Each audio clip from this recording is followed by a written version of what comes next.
Estamos começando mais uma aula de teologia sistemática e hoje a gente vai falar sobre um tema bastante importante e, sobretudo, vai ser um tema extremamente prático, que vai falar sobre a graça de Deus sobre todos os homens. Nós vamos ver com muitos exemplos, né, sobre como que Deus vai trabalhando a sua graça ao longo da história, ao longo com todas as pessoas, a sua graça comum, a graça especial, a graça salvífica, como a gente chama. E a gente vai mergulhar hoje nesse assunto extraordinário que enriquece o nosso coração, que é a graça de Deus. Espero que você esteja com saúde, preservado aí, né? Você, sua família, seus amigos. Espero que todos estejam bem. Então vamos lá para o nosso tema sobre a graça, né? Vamos mergulhar nisso. Hoje a gente começa, né, sobre a obra da doutrina da redenção, né? A gente vai falar aqui 3 estudos. Já estamos na parte 4, como passa rápido o tempo, né? A gente vai falar sobre hoje a graça comum e a graça especial. Na semana que vem a gente vai falar sobre reconciliação e regeneração. E depois, terminando essa parte da doutrina da redenção, o que nós chamamos de soteriologia, ou o estudo da salvação, vamos falar sobre soberania de Deus e responsabilidade humana. Vamos falar um pouco hoje sobre isso, mas vamos falar mais longamente nessa aula 14, soberania de Deus e responsabilidade humana. Hoje eu dividi em 4 partes o estudo. Vou falar sobre a desgraça humana e a graça divina, a relação entre revelação e graça, a graça e a redenção da história, a graça e a reconciliação humana. Vamos falar sobre esses tópicos. Pois bem, o Wayne Grudem, o teólogo que a gente sempre tem usado aqui, né, no livro de Teologia Sistemática, ele vai dizer que a graça comum é a graça de Deus pela qual ele dá às pessoas inumeráveis bênçãos que não fazem parte da salvação. Então eu já quis começar definindo graça comum para a gente saber qual é o caminho aqui, né? Então, graça comum é aquela graça que o Wayne Grudem vai colocar que são inumeráveis bênçãos que não fazem parte da salvação, né? A salvação vai ser a graça especial, aquela graça daqueles que creem em Cristo Jesus, que têm o coração iluminado pelo Espírito de Deus, que entendem que o sentido da existência e da vida não está neste aqui e agora, mas está no lá e o além, né? A graça comum é aquela graça que faz com que as pessoas não sejam tão más quanto elas possam ser, né? Por exemplo, se não tiver a graça de Deus, as pessoas são tão más, tão corruptas, tão violentas, tão imorais quanto elas possam ser. O que refreia o mal no mundo? A graça de Deus. É exatamente isso. É por causa da graça divina que o mundo não entra num caos absoluto. Então, quando a gente vê sociedades entrando em colapso, é porque a graça ali está sendo retirada. É por isso que quando a gente olha para algumas sociedades e você vê que a pessoa ou a sociedade, né, tem um senso de justiça, ou tem um senso de generosidade, ou tem um senso ali, né, de organização, tudo isso é uma graça de Deus. O próprio conhecimento, a possibilidade da gente estudar, da gente desenvolver, já é uma graça de Deus. A possibilidade da gente ter vida e podermos nos organizar como sociedade também é uma graça divina. Por isso, a graça comum, e por isso chama graça comum, né, é aquela que atinge todas as pessoas. Todas as pessoas, mesmo aquelas que dizem não crer em Deus, mesmo aquelas que dizem que não confiam em Deus, que não entregam a vida a Deus, elas dizem isso sem saber que elas são alvos permanentes da graça de Deus. E isso é extraordinário. Imagina Deus olhando para o coração de uma pessoa que não crê nele, que diz que crer em Deus é uma loucura, que diz que é uma bobagem essa questão de estudar a Bíblia, mas Deus, no outro dia, fala assim: vou derramar de novo da minha graça. Ele falou isso, mas eu, de novo, vou dar minha graça para ele. E é assim que Deus faz conosco. Deus vai derramando graça sobre as nossas vidas, e isso é uma grande bênção, a gente poder saber, né, que o Senhor, né, continua com cada um de nós. Vamos lá, vamos continuar. Eu tenho mostrado esse gráfico, né, da temporalidade e da eternidade, e hoje eu quero diferenciar uma questão aqui, né, porque quando a gente olha esse gráfico, a gente percebe a eternidade, né, quando a gente vê aqui Gênesis 1 e 2 e Apocalipse 21 e 22, aqui, né, Gênesis 1 e 2, tudo isso aqui é eternidade. Tudo é eternidade. Isso aqui, esse quadro aqui, ele é a temporalidade. E é por isso que Cristo aqui é o eterno que entrou na temporalidade. E por que eu quero mostrar novamente esse gráfico aqui para vocês? Porque a graça comum é aquela que afeta a humanidade desde do princípio. No princípio criou Deus os céus e a terra. E vai até o final a graça comum. No entanto, a graça especial, ela começa a partir de Gênesis 3. É por causa do pecado humano, e que eu coloco aqui a desgraça humana e a graça divina, né? É por causa do pecado humano que vem a necessidade da graça especial ou a graça salvífica. E como é que a gente percebe isso? Na promessa que Deus fez, né? Qual é a promessa que Deus fez após a queda? Que o filho da mulher pisaria na cabeça da serpente, e a serpente feriria o calcanhar do filho da mulher. Lá em Gênesis 3,15, né? O texto que vai nortear todo o Antigo Testamento até a plenitude do tempo. Em Gálatas 4,4 vai dizer isso, que o Filho da Mulher, Jesus Cristo, ele veio para ser o cumprimento da promessa. E aí nós temos a graça que nós chamamos de graça especial. Então é extremamente importante nós compreendermos essa relação da graça. Eu quero ler o texto de Efésios capítulo 2, verso 1, que vai nos dizer assim: Ele lhes deu vida quando vocês estavam mortos em suas transgressões e pecados, nos quais vocês andaram no outro tempo, segundo o curso deste mundo, segundo o príncipe da potestade do ar, do espírito que agora atua nos filhos da desobediência. Entre eles também todos nós andamos no passado, segundo as inclinações da nossa carne, fazendo a vontade da carne e dos pensamentos, e éramos, por natureza, filhos da ira, como também os demais. Mas Deus, sendo rico em misericórdia por causa do grande amor com que nos amou, estando nós mortos em nossas transgressões, nos deu vida juntamente com Cristo. Pela graça vocês são salvos. Ou seja, aqui mostra claramente essa questão que eu estava explicando, que pela graça nós somos salvos, né? E tão somente pela graça. É a graça de Deus que nos atinge, é a graça de Deus que nos transforma, é essa graça especial que faz com que a gente entenda, né, que Deus é aquele que nos amou desde do Éden, né? Desde lá do princípio, Deus já nos amou. Então, um outro gráfico que eu quero mostrar para vocês é esse, né? Que apesar do pecado, do sofrimento e da morte, Deus nos trouxe redenção, paz e vida.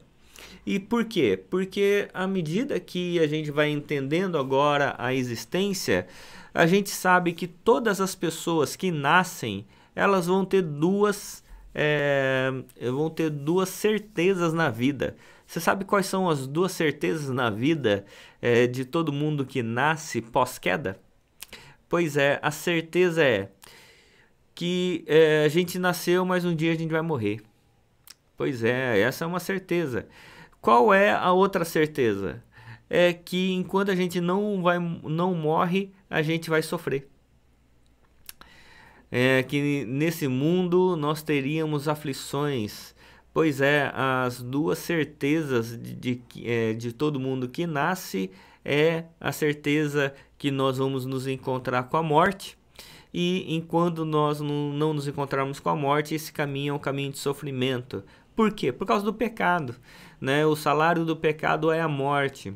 Mas Deus, na sua graça especial, Ele nos trouxe redenção, paz e vida. Tudo aquilo que foi desfigurado por causa da desgraça humana, a graça divina é aquela restauradora ou redentiva. É por causa dessa graça que nós existimos, é por causa dessa graça que a vida se torna possível, né? E não só uma vida temporal, mas uma vida eterna. É por isso que é interessante, né, como Deus vai movendo ao longo da história, porque em Esdras, no capítulo 1, verso 1, vai ter um texto bastante intrigante. Como que Deus vai manifestando a sua graça, né?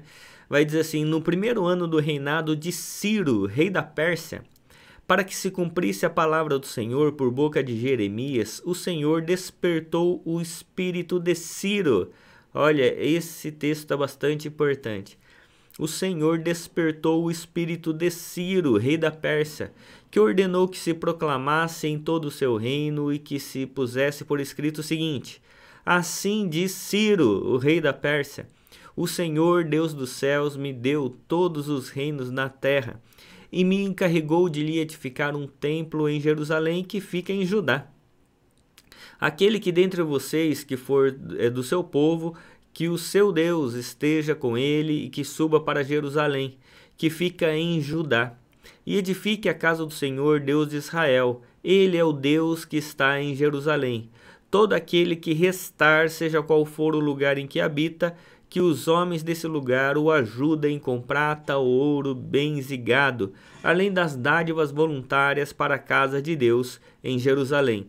Muito interessante esse texto, porque ele vai mostrar essa questão de como que Deus age na vida de pessoas que são pagãs e eram tidas na época como inimigas do povo de Deus, né?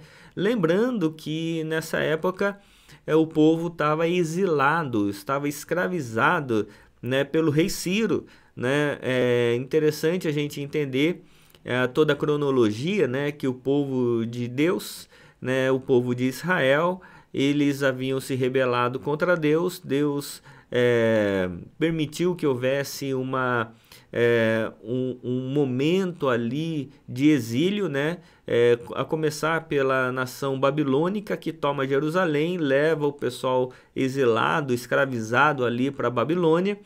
E a promessa de Jeremias era que esse período iria durar 70 anos.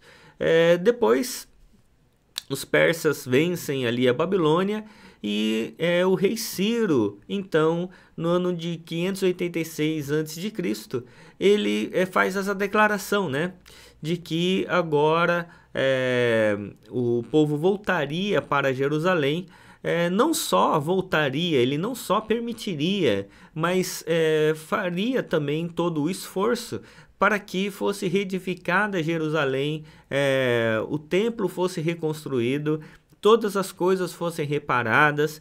Então Ciro foi sim um instrumento de Deus nessa época, e ele era um pagão, né? Ele não era do povo de Deus, ele não era alguém convertido ao evangelho, ele não tinha talvez a noção daquilo que ele estivesse fazendo, porque ele foi movido pelo Espírito do Senhor, né? Que vai dizer aí no verso 1, que o Senhor despertou o espírito de Ciro, né? Para quê? Para que se cumprisse a palavra do Senhor. Então é interessante como Deus age na história para o bem da própria história, né? A gente entende que toda a revelação bíblica, aquele quadro que eu mostrei de Gênesis, Apocalipse, toda aquela estrutura é a grande história de Deus. Então, à medida que a gente vai vendo Deus agindo na história, mesmo com pessoas maléficas, né? Mas Deus vai transformando as coisas. Um exemplo que eu trouxe talvez algumas semanas atrás foi de Alexandre o Grande, né? Não sei se você está lembrado disso, ou se foi aqui nesse curso, que eu dou tanto curso que eu não sei se mais os exemplos que eu dou, se é nesse curso, se é em outro. Mas eu falei sobre Alexandre o Grande, não sei se vocês lembram. Porque Alexandre o Grande, a gente olha e fala assim, nossa, que homem terrível, né? Esse homem, nossa, ele é muito ruim, né? E era ruim de fato mesmo, né? Mas ele foi um grande instrumento de Deus, sem saber que era, né? Por quê? Porque Alexandre o Grande, ele vai estabelecer o seu domínio ali, seu reinado, seu império, né? Entre o período de silêncio, né? Entre o período chamado interbíblico. E nesse período, os gregos ali, né, eles vão dominando todas as coisas, a cultura helenista, ele vai sendo difundido. Então, Alexandre, ele vai ser um instrumento de unificação da língua, por exemplo. Porque à medida que ele ia tomando as nações, ele ia estabelecendo ali a língua helenista, a língua grega, ele ia construindo estradas, né, para ligar todas as províncias, todos os reinos a Roma, né? Ele vai estabelecer essa cultura helenista que tem influência até hoje no mundo ocidental.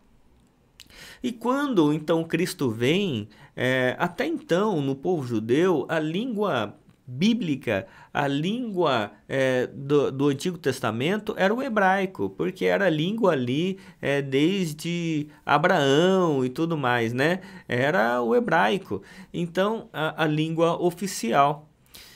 Mas quando a língua dos judeus, né? Mas quando vem Jesus e Jesus ele vai dar origem agora ao Novo Testamento. Todo o Novo Testamento, os apóstolos, eles vão escrever agora para todos os povos. Então, ele não vai usar mais a língua hebraica, que era a língua do povo judeu. Só que o povo judeu agora tinha uma abrangência bem pequena, né? A língua mais abrangente era o grego. Então, todo o Novo Testamento vai ser escrito em grego, né? Por quê? Porque é por meio da língua grega que o evangelho ia ser difundido, né, para todo mundo, porque o grego na época era quase igual ao nosso inglês de hoje, né? Se você viajasse para um outro país e você não soubesse a língua materna daquele local, mas se você soubesse o grego, você se virava, né? A mesma coisa hoje, você vai para um outro país, você pode ir para a Ásia, você pode ir para a África, você pode ir para a América, você pode ir para o Oriente Médio. Se você souber o inglês, você se vira, né? Então é interessante essa questão. Por isso que o Antigo Testamento é escrito em hebraico e o Novo Testamento em grego, pela influência de um homem pagão, que foi Alexandre, né, que difundiu a cultura helenista e que difundiu também a língua grega. Se você olhar para os escritos de Atos e para as cartas, você vai ver coisas impressionantes, né? Por exemplo, em Atos 17, quando Paulo vai pregar em Atenas, ele vai começar o discurso dele ali em Atenas, no Areópago, né, no que era o lugar da discussão filosófica, com uma frase de um filósofo pagão, que não era, ele não começa com um texto do Antigo Testamento ou com uma frase de Jesus, ele começa com uma frase ali filosófica, né? Que nele nos movemos e existimos, né? Então é interessante essa questão para nossa compreensão. Por isso que é importante a gente entender a relação entre reino de Deus e igreja, né? Porque às vezes causa uma confusão. O reino de Deus é tudo, né? Todas as coisas dentro da temporalidade, tudo é reino de Deus. Igreja, ele está dentro do reino de Deus, certo? E igreja, então, é uma vivência pela fé.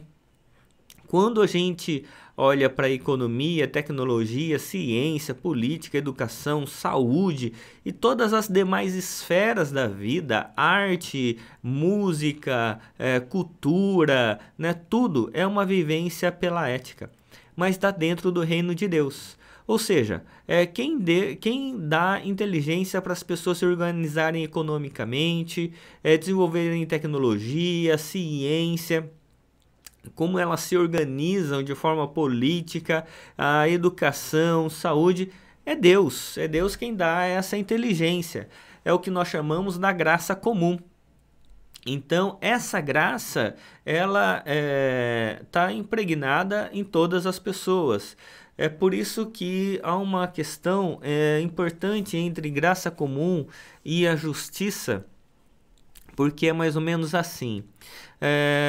Vamos supor que você queira passar no vestibular, por exemplo, e você estuda, mas e você é crente, né? Você é crente, confia em Deus e você estuda. Ao mesmo tempo, tem uma outra pessoa que não crê em Deus e estuda também, tá querendo a mesma vaga. E aí você chega e de repente você tá cansado, não estuda muito, começa a falhar nos estudos, mas chega na semana do vestibular, você fala assim, agora eu preciso passar. Então vou participar das campanhas de oração da igreja.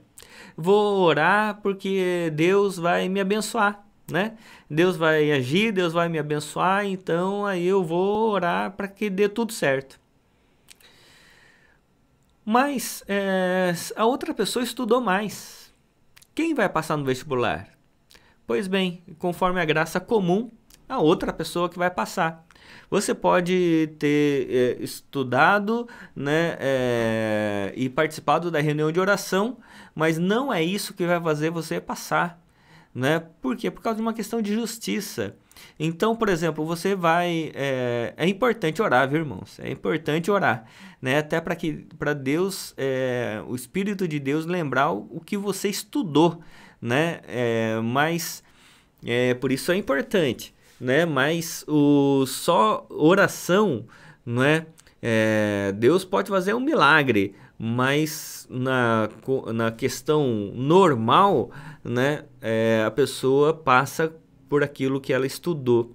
É por isso que quando você vai a um médico, né, e você tem uma questão a resolver, você não pergunta primeiro para o médico, ô médico, ô doutor, o senhor é crente? A gente não pergunta isso, né? A gente pergunta onde o senhor estudou? A gente olha qual foi a formação dele, não é isso? Né? Se você vai para uma escola, né, e você quer, por exemplo, se formar em alguma questão, você não olha somente se a escola é cristã, não. Você olha a qualidade do ensino. Então, a mesma coisa, você, por exemplo, vai comprar um aparelho, você vai comprar um celular, né? Você não pergunta se quem montou o celular foi um crente ou um descrente. Você não faz essa pergunta, né? Por quê? Porque a gente crê na graça comum. A gente crê que Deus deu inteligência, capacidade para pessoas desenvolverem a ciência. Então, se uma pessoa fez uma fórmula para o desenvolvimento de uma vacina contra a Covid, por exemplo, a gente não pergunta, mas espera aí, antes de eu tomar essa vacina, deixa eu fazer uma pergunta. Foi crente ou descrente que fez a vacina? Ninguém faz essa pergunta, né? Porque para a gente não interessa, né? Para a gente interessa se a vacina é eficaz. E por quê? Porque a graça comum é para beneficiar todas as pessoas. A graça comum está sobre todas as pessoas e todas as pessoas agem para o bem, o benefício de todas as pessoas, mesmo que essas pessoas ou todas as pessoas não saibam que são movidas pela graça divina, né? Calvino ele vai dizer que todo conhecimento é conhecimento de Deus. Então, se uma pessoa tem um conhecimento, por exemplo, sobre administração ou direito, né? E ela é espetacular nesse sentido, então é uma graça comum. A pessoa ela já é afetada pela graça de Deus, Deus está agindo na vida dela. E a igreja, ela é a comunidade do povo de Deus, que a igreja é o povo de Deus, a quem Deus redimiu, Deus salvou, né? E que a igreja ela vai formar, ela vai ter uma vivência pela fé e também fazer com que as pessoas que sejam formadas nelas, né, também sejam pessoas que ela destine para ciência, tecnologia, economia, política, educação, saúde, para que as pessoas que são redimidas por Cristo Jesus e compõem o corpo de Cristo, né, a comunidade do povo de Deus, eles tenham essa perspectiva da fé, mas também tenham uma atuação no reino de Deus. É por isso que quando a gente crê em Cristo Jesus e a gente crê também que Deus age através de nós, a gente vai ver isso nas próximas semanas, quando a gente tratar sobre igreja, né?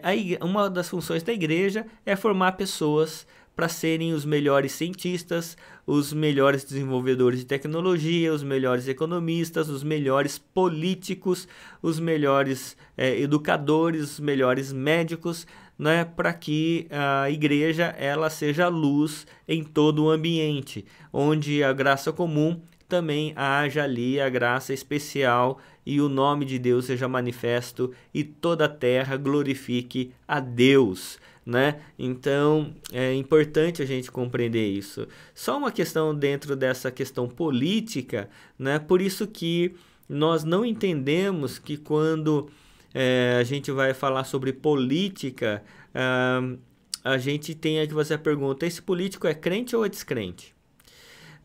O que nós precisamos compreender é que nós precisamos de políticos que sejam éticos, porque tem político cristão que não tem nenhuma ética, né? Que quando recebem a propina fazem oração agradecendo a Deus, né? Como já foi documentado e já foi expresso, né?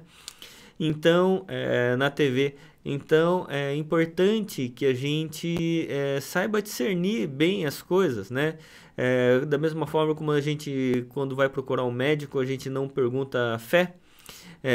Na questão política, quando a gente vai perceber alguma questão, a gente também não pergunta a questão da fé, né? Porque nós vivemos numa sociedade laica. Aliás, é importante a gente colocar isso, né? Porque sociedade laica foi uma proposição da Reforma Protestante, sabia disso? Pois é, e o Estado laico não era para formar uma sociedade de ateus, como se pensa hoje, né? O pessoal fala assim, nós somos uma sociedade laica, então ninguém pode defender a sua fé. Não, ao contrário. Por ser uma sociedade laica, é que todos têm direito a expressar sua fé. E isso foi feito pelos protestantes, né? De que cada pessoa que tem uma particularidade de fé, ela tem a possibilidade de se expressar. Ela tem direito de expressar o culto que ela tem. Então, a sociedade laica dá direito a todas as religiões a se expressarem por meio das suas celebrações culticas. Ela preserva esse direito, né? Então, é importante nós entendermos essa questão, né? Por isso que o reino de Deus, ela é muito mais abrangente. Mateus 5:43 vai dizer algo interessante. Vocês ouviram o que foi dito: ame o seu próximo e odeie o seu inimigo. Eu, porém, lhes digo: amem os seus inimigos e orem pelos que perseguem vocês, para demonstrarem que são filhos do Pai de vocês que está nos céus. Porque ele faz o seu sol nascer sobre os maus e bons e vir chuva sobre justos e injustos. Porque se vocês amam aqueles que os amam, que recompensa terão? Os publicanos também não fazem o mesmo? E se saudarem somente os seus irmãos, o que é que estão fazendo demais? Os gentios também não fazem o mesmo? Portanto, sejam perfeitos como é perfeito o Pai de vocês que está nos céus. É interessante essa questão porque ele vai dizer que uma questão ética que a gente precisa ter é amar o nosso próximo. O amor é que nos faz viver de verdade num relacionamento afetivo, né? Mas ele vai dizer, olha, e por que isso é importante? Porque a graça de Deus está sobre todas as pessoas, né? Deus faz o sol nascer sobre os maus e bons e vir chuva sobre justos e injustos. Então, o que nos diferencia de fato é essa vivência em amor. E por isso que há uma relação importante entre revelação e graça. Nós vimos, né, quando a gente estudou sobre a revelação de Deus, sobre a Escritura Sagrada, que havia dois tipos de revelação, né? A revelação geral e a revelação especial. A revelação geral é aquela revelação estampada em toda a criação. Lembra disso? Nós analisamos o Salmo 19, né? Que aquele salmo belíssimo que vai dizer assim que os céus proclamam, os céus falam, né, sobre a glória de Deus, o firmamento anuncia as obras das suas mãos, um dia discursa outro dia, uma noite revela conhecimento outra noite, sem palavras, sem emitir nenhum som, Deus se faz conhecer em toda a terra. O Salmo 19, né, vai mostrar isso, que é a revelação geral, essa revelação de Deus sobre toda a terra, ela faz com que todas as pessoas conheçam a Deus, mesmo que elas, por causa da dureza do coração, neguem a Deus. E a revelação especial é a Bíblia. Então, é a mesma coisa com a graça. A graça comum é essa graça que está sobre todas as pessoas, e a graça especial vai emergir por meio da revelação especial que é a Bíblia. Então, o Evangelho é o poder de Deus para a salvação de todo aquele que crê. Por isso que, à medida que a gente entende essa graça especial, a gente percebe também essa revelação especial de Deus para a salvação por meio dessa graça especial. Tá bom? Isso é importante nós compreendermos. Um outro texto que eu quero chamar a atenção é esse texto de Romanos 2:9, que tribulação e angústia virão sobre todo aquele que faz o mal, ao judeu primeiro e também ao grego. Mas haverá glória e honra e paz a todo aquele que pratica o bem, ao judeu primeiro e também ao grego. Porque Deus não trata as pessoas com parcialidade. Assim, todos que pecaram sem lei, também sem lei perecerão. E todos que pecaram sob a lei serão julgados pela lei. Só observar essa questão aqui, primeiro do judeu e também do grego, porque a salvação tinha sido dada primeiramente ao judeu, o Antigo Testamento, né? E ele vai continuar dizendo assim: porque justos diante de Deus não são aqueles que somente ouvem a lei, mas os que praticam a lei é que serão justificados. Quando, pois, os gentios que não têm a lei fazem por natureza que a lei ordena, eles se tornam lei para si mesmos, mesmo que não tenham a lei. Estes mostram a obra da lei gravada em seu coração, o que é confirmado pela consciência deles e pelos seus pensamentos conflitantes, que às vezes os acusam e às vezes os defendem.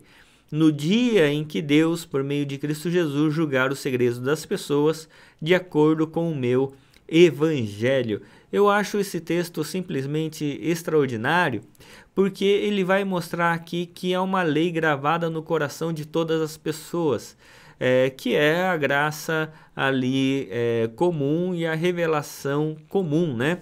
Então, imagina, né? Vai dizer assim que no verso 14, quando pois os gentios eram aqueles que não tinham conhecimento de Deus ainda, né? Que não tem a lei, né? Quem tinha a lei eram os judeus. Fazem por natureza, né, o que a lei ordena, eles se tornam lei para si mesmos, embora não tenham a lei. Esses mostram a lei gravada no seu coração, que é confirmada pela consciência deles.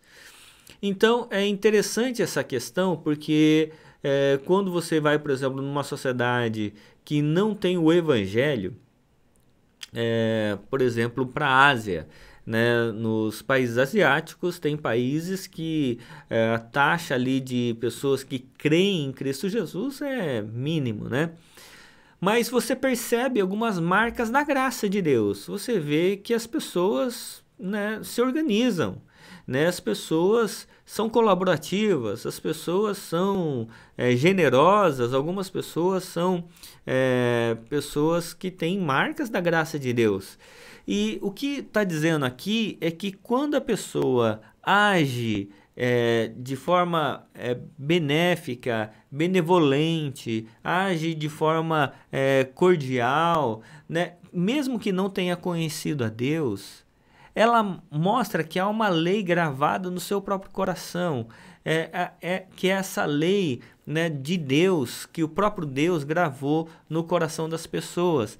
Essa graça comum que Deus dá das pessoas não serem tão más quanto elas possam ser, mas que elas possam ser boas à medida que Deus, que é o bem supremo, gravou marcas de bondade no coração delas. Então é importante a gente compreender essa questão, porque muitas vezes a gente fica somente fazendo um dualismo entre pessoas dentro da igreja e fora da igreja, e às vezes as pessoas fora da igreja mostram bondade, generosidade, né, coisas extraordinárias que até envergonham as pessoas de dentro. Eu lembro uma passagem de Jeremias 35, que é um texto bastante interessante, porque o povo não estava obedecendo a Deus. O povo não queria saber mais de Deus. E aí acontece a história dos recabitas. Não sei se você já ouviu essa história, mas é bastante interessante. A história dos recabitas era uma tribo que vivia ali perto ali de Jerusalém, mas era uma tribo que o pessoal não cria em Deus, né? Eles eram uma tribo ali pequena, só que eles tinham feito um acordo. Qual que era o acordo? Lá o bisavô lá dos recabitas disse assim: olha, nós aqui não bebemos bebida alcoólica. E eles mantinham essa tradição, de não beber bebida alcoólica de jeito nenhum. E passou uma geração, passou outra geração, e eles não bebiam bebida alcoólica. E aí o povo de Israel, eles estavam desobedecendo a Deus. E aí Deus fala assim: olha, vamos fazer o seguinte, ô Jeremias, fala aí, chama os recabitas aqui para o templo, para o palácio, prepara uma mesa para eles e dá vinho. E aí prepararam uma mesa para eles, colocaram vinho e eles não beberam. E aí o Jeremias perguntou: mas por que vocês não bebem vinho? Falou assim: porque nós respeitamos o nosso pai, né? Ele havia dito para ninguém beber, e aí os nossos pais não bebem, o nosso bisavô não bebe, as outras gerações não bebem e a gente também não bebe. Então porque a gente respeita os nossos pais. E aí é interessante que Deus usa essa história dos recabitas, que era um povo não crente, né, usar o termo crente aqui, né, para vincular a questão religiosa, era um povo como se fosse não crente, mas que estava dando lição a um povo que deveria ser crente. E aí Deus fala assim, olha, tá vendo os recabitas? Eles obedecem os pais dele sendo um pai humano. E vocês, Israel, vocês não me obedecem, mesmo eu sendo um pai divino. Eles são muito melhores que vocês. E você tem que aprender com esse povo aí. Eles têm muito a ensinar a vocês. E eu acho extraordinária essa história dos recabitas, porque ilustra bem essa questão da graça comum e da graça especial. Quem era afetado pela graça especial era o povo de Israel. Mas o povo que era da graça comum, né, que ainda não tinham sido afetados pela graça especial, viviam melhor do que o povo de Israel. Os recabitas davam assim, lição de obediência muito, mas muito melhor do que o povo de Israel. É por isso que você vai ter, por exemplo, filhos de pessoas não cristãs, que às vezes esses filhos são mais obedientes do que os filhos dos crentes, né? Você vai ter pessoas ali não cristãs que são muito mais corretas, muito mais éticas do que às vezes os crentes. Porque uma questão é a questão da graça especial, que é para a salvação. Outra questão é a graça comum, que atinge todas as pessoas. Então, é importante a gente compreender essa diferenciação antes da gente conversar sobre reconciliação e redenção. Que quando a gente tratar sobre reconciliação e tratarmos sobre redenção, nós vamos falar sobre graça especial. Isso não está querendo dizer que a gente está excluindo as outras pessoas, né? Simplesmente que a graça especial é para aquelas pessoas que Deus iluminar o coração com o Espírito do Senhor. E ainda, Lucas 10, verso 13, é um texto extraordinário que vai dizer assim: ai de você, Corazim, ai de você, Betsaida, né? Jesus falando isso aqui, né? Porque se em Tiro e em Sidom se tivessem operado os milagres que foram feitos em vocês, há muito que eles teriam se arrependido, assentados em pano de saco e cinza, mas no juízo haverá menor rigor para Tiro e Sidom do que para vocês. E você, Cafarnaum, pensa que será elevado até o céu? Será jogada no inferno. Quem ouve vocês, ouve a mim, e quem rejeita vocês, é a mim que rejeita. Quem, porém, me rejeita, está rejeitando aquele que me enviou. Muito interessante esse texto, porque vai mostrar que o povo de Deus, da graça especial, estava rejeitando a Jesus. E mesmo Jesus tendo feito tantos milagres nesse lugar. E ele fala, olha, se em Tiro e Sidom tivessem operado os milagres que foram feitos aqui, eles já teriam se arrependido. Mas vocês não se arrependeram. Então, é interessante essa questão, né, de como a graça comum, ela opera na vida de todas as pessoas. E é por isso que quando você sai à rua, você vai ver sempre marcas da graça e marcas da queda. Marcas da graça de Deus, do que Deus está fazendo, e marcas da queda, da desgraça humana, né? Tudo aquilo que é corrupção, violência, maldade é marca do pecado. Mas tudo aquilo que é de beleza, generosidade, é marcas da graça divina, né? Então, é importante a gente fazer essa diferenciação, e é importante também a gente fazer essa conexão com relação à graça comum, de que há médicos e que são extraordinários, né, mesmo não sendo cristãos. Por quê? Porque Deus dá da sua graça sobre a vida deles, para que eles possam ser ótimos médicos, né? Possam ser ótimos cientistas, possam ser ótimos políticos, possam ser ótimos economistas, né? Então é importante a gente perceber que o reino de Deus é muito mais amplo E Deus usa, inclusive, as pessoas que não creem nele para o benefício da história. E como nós vimos sobre Alexandre o Grande, Ciro, né, o rei da Pérsia, e Deus tem agido na vida de tantas pessoas para o benefício da humanidade, né? Como tem agido, por exemplo, nos cientistas no nosso tempo, né, para promover ali vacina, promover conhecimento, tecnologia e tudo mais. Então, por isso é importante nós compreendermos sobre a graça de Deus. Que o Senhor de toda a graça abençoe a sua vida, seu coração, sua vida, sua família. Que o Senhor esteja sempre com você. Em nome de Jesus. Amém.